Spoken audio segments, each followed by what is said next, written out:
Filipi 3 ayatnya yang ke-10 sampai dengan ayatnya yang ke-15.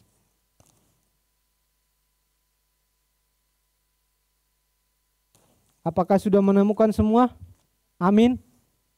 Amin. Kita akan baca secara bersama-sama saja. Sekali lagi Filipi 3 ayat 10 sampai dengan ayatnya yang ke-15. Dalam hitungan yang ketiga kita akan baca bersama-sama. 1, 2, 3. Yang ku kehendaki ialah mengenal Dia dan kuasa kebangkitannya dan persekutuan dalam penderitaannya, di mana aku menjadi serupa dengan Dia di dalam kematiannya, supaya aku akhirnya beroleh kebangkitan dari antara orang mati. Bukan seolah-olah aku telah memperoleh hal ini atau telah sempurna, melainkan aku mengejarnya kalau aku dapat juga menangkapnya. Karena aku pun telah ditangkap oleh Kristus Yesus. Saudara-saudara, aku sendiri tidak menganggap bahwa aku telah menangkapnya. Tetapi ini yang kulakukan. Aku melupakan apa yang di belakangku dan mengarahkan diri kepada apa yang di hadapanku.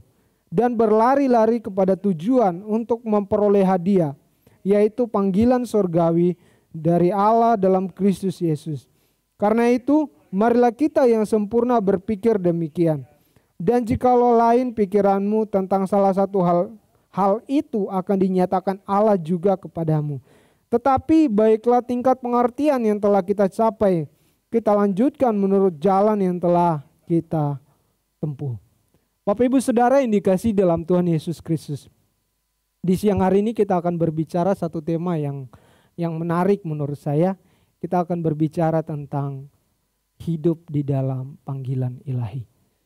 Nah, saudara yang dikasihi dalam nama Tuhan Yesus Kristus. Pada tahun 2018 saya memutuskan untuk ke Jakarta dengan harapan saya akan bertemu dengan keluarga dan bertemu dengan orang-orang percaya yang melayani Tuhan, dan kemudian Tuhan kasih saya berjumpa dengan keluarga dan juga berjumpa dengan orang-orang percaya yang melayani Tuhan. Nah, Bapak Ibu Saudara yang dikasihi dalam Tuhan Yesus Kristus, dan saya percaya bahwa kuasa Tuhan tetap nyata kepada setiap kita orang-orang percaya. Di siang hari ini Bapak Ibu Saudara yang dikasihi dalam Tuhan Yesus Kristus, kita akan melihat bagian firman Tuhan ini. Kalau kita melihat ke belakang sebelum sampai kepada pasal yang 10, dari minggu kemarin sampai di hari Rabu juga kita dikuatkan dengan firman Tuhan yang sama. Kita melihat bagaimana surat ini merupakan surat kiriman yang Rasul Paulus kirim kepada jemaat yang ada di Filipi. Kita melihat ketika Paulus menulis surat ini merupakan satu sukacita. Mana aku bersuka cita setelah walaupun berulang kali saya menuliskan surat ini kepada kamu, tetapi aku bersuka cita di dalam Tuhan. Lalu Bapak Ibu Saudara, pengakuan yang luar biasa yang Rasul Paulus sampaikan kepada kita semua di hari ini, di siang hari ini, bahwa ketika Rasul Paulus berkata begini, aku berdiri dengan kebenaran yang ada dalam diriku, itu bukan aku yang kerjakan. Ya.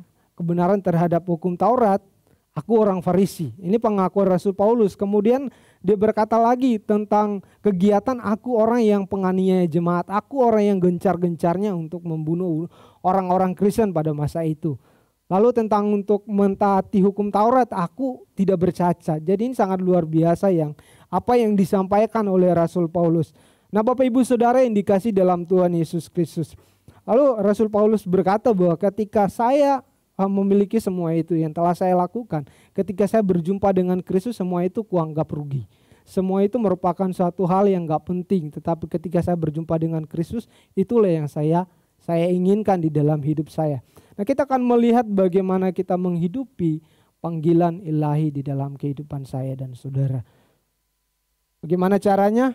Cara yang pertama, bagaimana saya dan saudara seharusnya mengalami pribadi Yesus Kristus. Pada bagian ayat 10 sampai dengan 11 saya akan membacakannya untuk kita semua. Firman Tuhan berkata demikian, yang ku kehendaki ialah mengenal Dia dan kuasa kebangkitannya, dan persekutuan dalam penderitaannya, di mana aku menjadi serupa dengan Dia dalam kematiannya, supaya aku akhirnya beroleh kebangkitan dari antara orang mati. Bapak Ibu Saudara yang dikasihi dalam Tuhan Yesus Kristus, kalau kita melihat bagian ini, Rasul Paulus menginginkan bahwa dalam satu-satunya dalam hidupnya supaya ia ingin mengenal Kristus secara pribadi. Ya.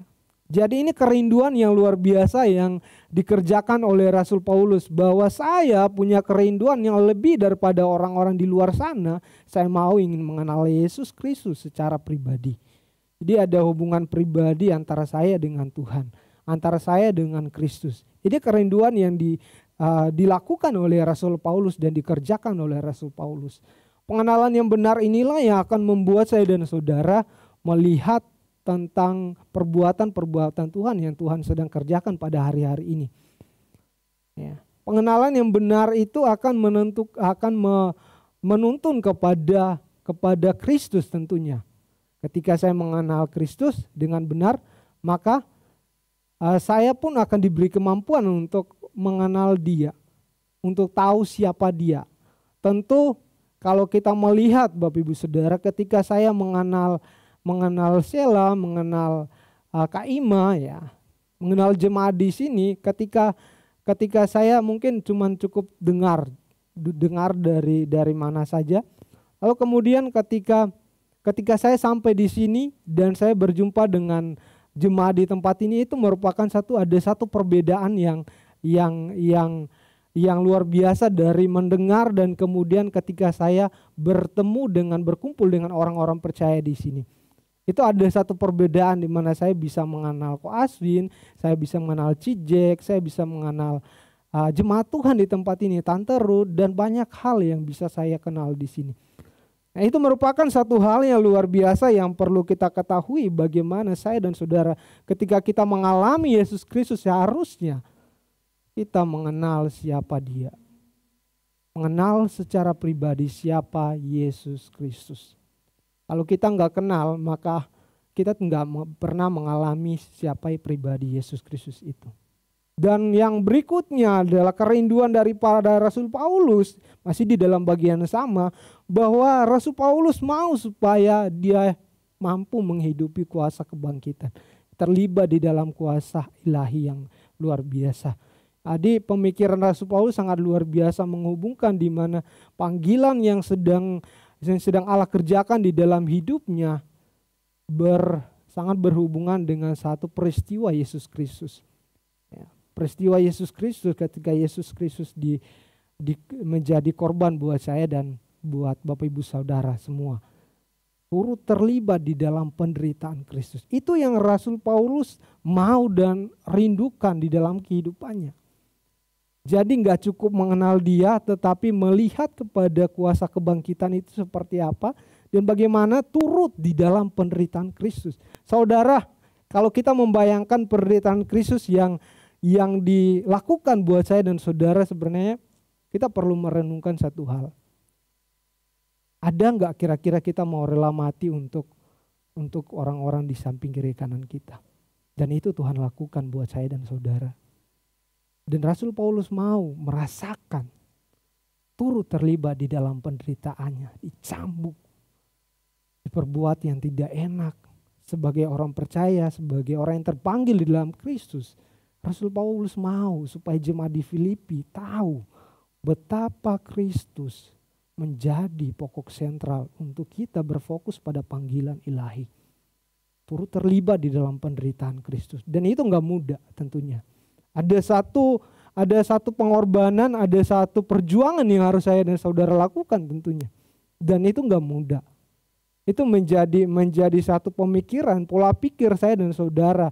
Ketika saya mengaku saya percaya kepada Kristus, saya tidak hanya cukup menjadi seorang Kristen. Kristen. Di KTP saya oke, saya Kristen. Tidak hanya cukup dengan itu. Kalau kita lihat orang percaya di luar sana, ada yang kemudian komitmennya luar biasa, kemudian dia menderita, itu hal yang wajar. Dan itu yang Tuhan Yesus pernah lakukan di dalam kehidupannya. Bagaimana dengan saya dan saudara? Ya.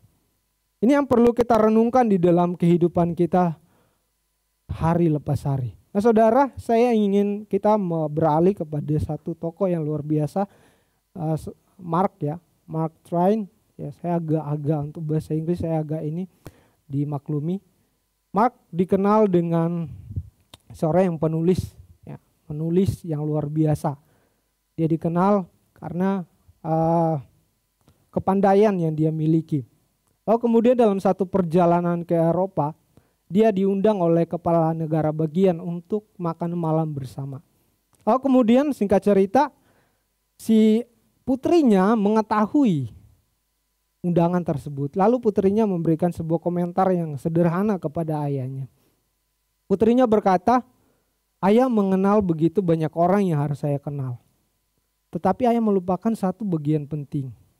Ayah melupakan bahwa ayah lupa mengenal siapa itu Allah. Ini anaknya sendiri berkata kepada ayahnya, kepada Mark. Lalu seharusnya Bapak Ibu Saudara yang dikasih dalam Tuhan Yesus Kristus, ketika kita melihat kehidupan kita, pertanyaan atau komentar yang diberikan putrinya ini kepada ayahnya Mark, seharusnya menjadi sebuah perenungan buat saya dan saudara. Apakah saya dan saudara sudah mengalami Kristus, sudah mengalami dan mengenal siapa Dia?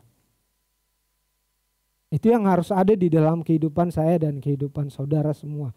Bapak Ibu Saudara, kita lihat jelas bahwa tujuan dari Rasul Paulus adalah menjadi serupa dengan Dia.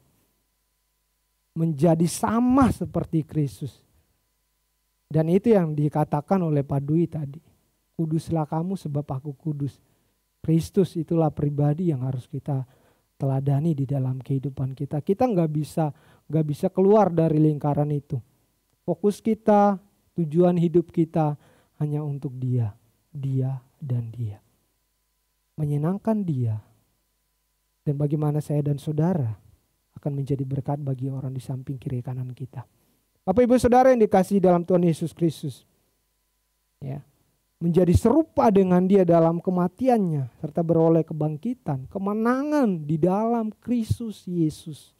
Kemenangan yang luar biasa yang sudah Allah nyatakan kepada saya dan saudara melalui anaknya Yesus Kristus. Ketika Dia mati dan pada hari yang ketiga Dia bangkit dari antara orang mati. Kemenangan itulah yang diyakini oleh Rasul Paulus ketika saya hidup di dalam Kristus.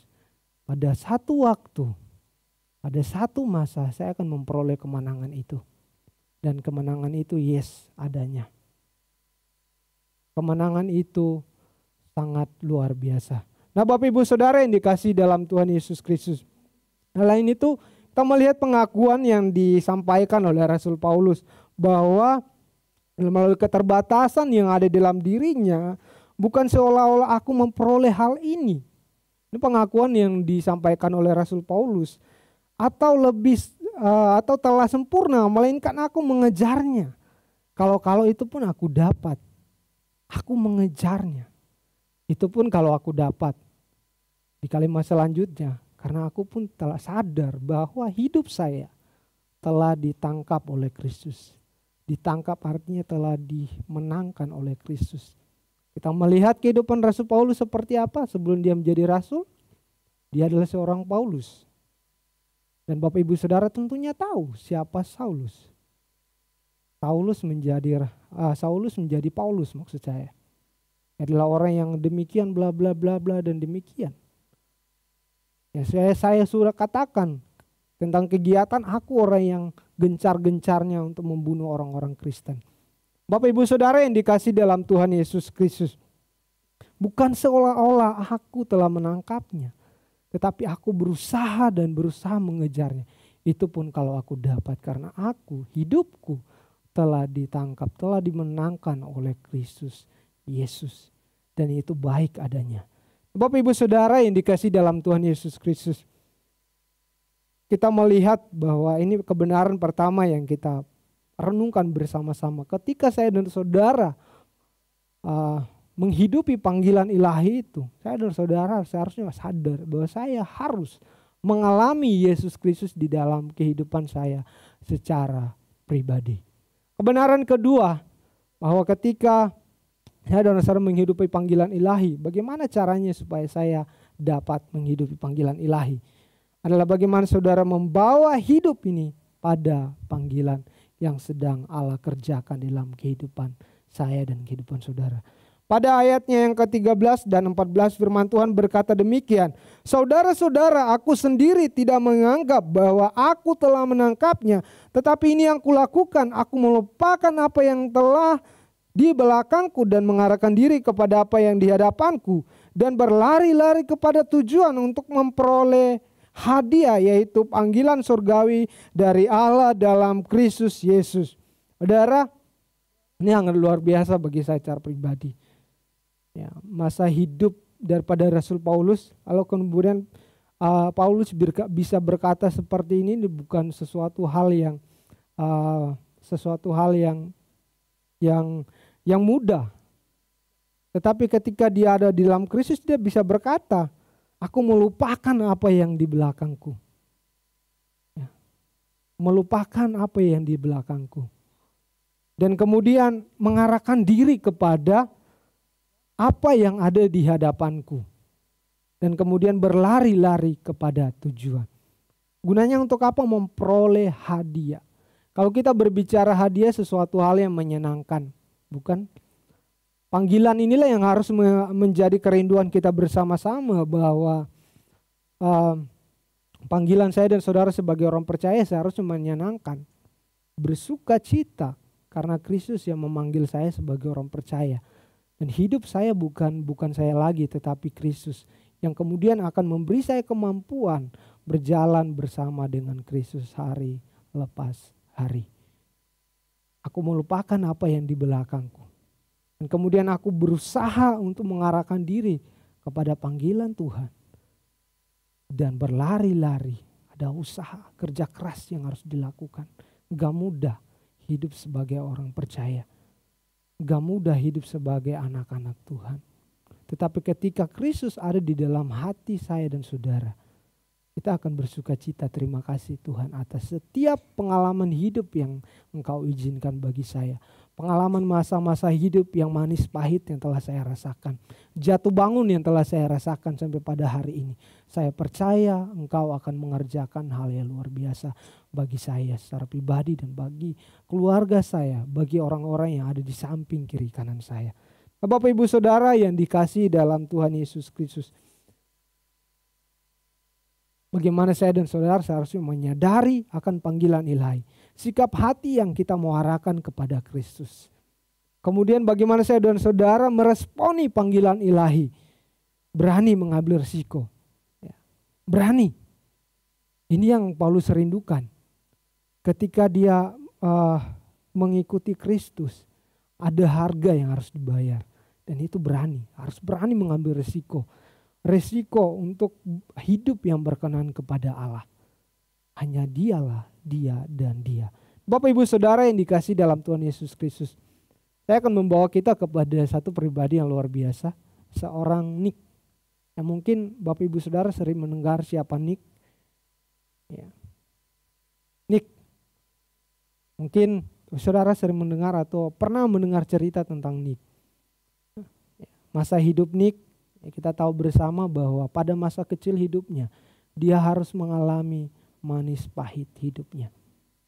Dia terlahir sebagai seorang yang tidak mempunyai tangan, dan tentunya ketika terlahir seperti itu tentunya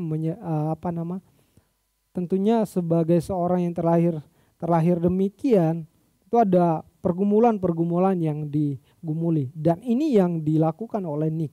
Nick bergumul dengan hidupnya. Dia melakukan segala kegiatan seperti orang normal pada umumnya. Dia berusaha bagaimana hidupnya dapat menjadi bermanfaat bagi orang-orang di samping kiri kanannya.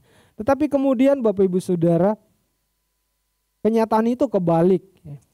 Ketika ibunya memasukkan dia ke satu sekolah dengan harapan bahwa dia akan menerima perlakuan baik, dia akan menerima satu hal yang positif yang akan diterimanya dalam pergaulannya dan dalam hal pertemanan dia.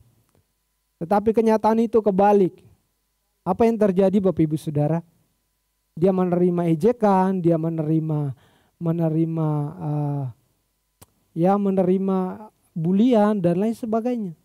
Dan itu sebagai pribadi manusia, tentu kita akan merasa kok gini amat Tuhan hidup saya. Pasti seperti itu, dan itu dialami oleh Nick. Dia harus berjuang dari masa-masa hidupnya yang seperti itu. Nah, Bapak Ibu Saudara yang dikasih dalam Tuhan Yesus Kristus.